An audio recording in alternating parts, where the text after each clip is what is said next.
அனைவருக்கும் வணக்கம். இந்த வீடியோவில் டிஎன்பிஎஸ்சி கம்பைன்ட் டெக்னிக்கல் சர்வீசஸ் 2025 கேட்கப்பட்ட கேள்வி. ஸோ இது கொஞ்சம் கடினமான கேள்வி தான். இந்த மாதிரி கேள்விகளை நம்ம நோட் பண்ணி வச்சுக்கணும். ஓகேங்களா? ஃப்யூச்சரில் இது போல் பிவைக்கு கேட்டால் கூட நம்மளால் வேறு ஏதாவது ஆப்ஷன்ஸ் வச்சு நம்மளால் ஆன்சர் கொண்டு வர முடியும்.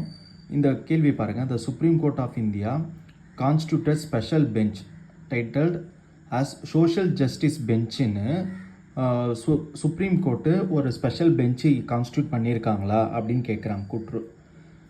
காரணம் reason it provides a specialized approach for the early disposal cases relating to social issues. அதாவது சோஷியல் இஷ்யூஸ் சம்மந்தமாக இயர்லியராக டிஸ்போசல் கொடுத்துட்றாங்களா, இது ஸ்பெஷலைஸ்ட் அப்ரோச்சாக இருக்கா, இதுக்கு காரணம் என்ன, சோஷியல் ஜஸ்டிஸ் பெஞ்சுன்னு சொல்லிட்டு. ஓகேங்களா? இதை எப்படி டீட்டெயிலாக பார்ப்போம் இப்போது.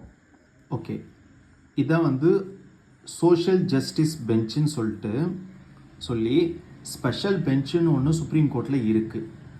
ஓகேங்களா? இதை எப்போ கான்ஸ்டியூட் பண்ணாங்க அப்படின்னா டிசம்பர் 2014 கான்ஸ்டியூட் பண்ணாங்க. சரிங்களா? எதுக்காக இதை கான்ஸ்டியூட் பண்ணாங்க அப்படின்னா, அதாவது சோஷியல் இஷ்யூ சம்மந்தமாக எக்ஸ்க்ளூசிவாக என்னென்னா பாண்டட் லேபர் சம்மந்தமாகவும் சில்ட்ரன்ஸ் ரைட்ஸு சம்மந்தமாகவும் சோஷியல் இஷ்யூஸ் சம்மந்தமாகவும் இதை ரிலேட்டடான கேசஸை எக்ஸ்க்ளூசிவாக நான் என்ன பண்ணுறாங்க அப்படின்னா டீல் பண்ணுறதுக்காக இதை சுப்ரீம் கோர்ட்டில் கொண்டு வந்தாங்க. யார் இதை கொண்டு வந்ததுன்னா சீஃப் ஜஸ்டிஸ், இவங்களோட பேர் இருக்குது. ஓகேவா? நெக்ஸ்ட்டு பெஞ்ச் இந்த பெஞ்ச் பார்த்திங்க அப்படின்னா 2016 மார்ச் 2016 இதை ஸ்க்ராப் பண்ணிட்டாங்க, எடுத்துட்டாங்க. எதுக்காக இதை கொண்டு வந்ததே காரணம் பார்த்திங்க அப்படின்னா இயர்லியராக டிஸ்போசல் சோஷியல் இஷ்யூஸ், இப்போது சில்ட்ரன் ரைட்ஸ் இருக்குதுன்னு வச்சுக்கோங்களேன். அது பார்த்திங்க அப்படின்னா கேசஸ் சில்ட்ரன்ஸோட ரைட்ஸ் கேசஸ் டிலே ஆகும், ரொம்ப நாள் ஆகும். இல்லை பாண்டட் லேபர் சம்மந்தப்பட்டமான கேசஸ் டிலே ஆகும். ஸோ டிலே ஆச்சு அப்படின்னா என்ன ஆகாது அப்படின்னா அவங்களுக்கு சரியான ஓகேங்களா தீர்வு கிடைக்காது. ஸோ அதுக்காக என்ன ஆகுது அப்படின்னா இது ஸ்பெஷல் பெஞ்சாக ஒன்று க்ரியேட் பண்ணி அதன் மூலமாக என்ன பண்ணாங்க, இயர்லியராக டிஸ்போஸ் பண்ணாங்க கேசஸை. ஸோ இதுதான் சுப்ரீம் கோர்ட்டோட ஸ்பெஷல் பெஞ்ச் இது. ஸோ சுப்ரீம் கோர்ட் ஒரு ஸ்பெஷல் பெஞ்சை கான்ஸ்டியூட் பண்ணியிருக்காங்க. அதுக்கு பேர் என்ன அப்படின்னா சோஷியல் ஜஸ்டிஸ் பெஞ்ச். ஸோ கூற்று கரெக்ட். ஓகேவா?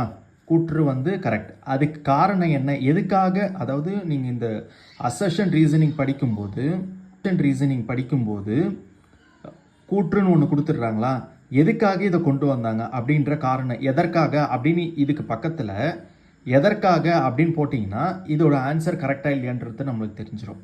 இப்போ இதிலே பாருங்களேன், supreme court of India constitute a special bench called social justice bench. ஓகேங்களா?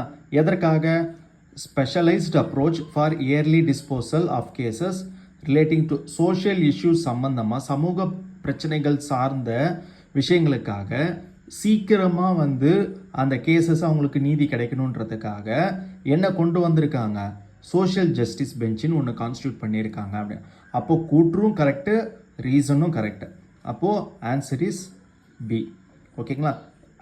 கூற்று காரணம்ன்றத எப்படி படிக்கணும் அப்படின்னா இந்த கூற்றை படிச்சிருங்க. படிச்சுட்டு இது பக்கத்தில் எதற்காக, ஏன் அப்படின்னு, எதற்காக இதை கொண்டு வந்தாங்க அப்படின்னு நீங்கள் படிச்சிங்கன்னா, எதற்காகன்னு போட்டு இது பக்கத்தில் எதற்காக அப்படின்னு போட்டு படிச்சிங்கன்னா இதுக்கு காரணம் கரெக்டாக இல்லையான்றது தெரிஞ்சிடும் நம்மளுக்கு. ஓகேங்களா? So answer is B for Bombay. ஓகேவா? ஸோ வீடியோ பிடிச்சிருந்தா சப்ஸ்கிரைப் பண்ணுங்கள். நன்றி.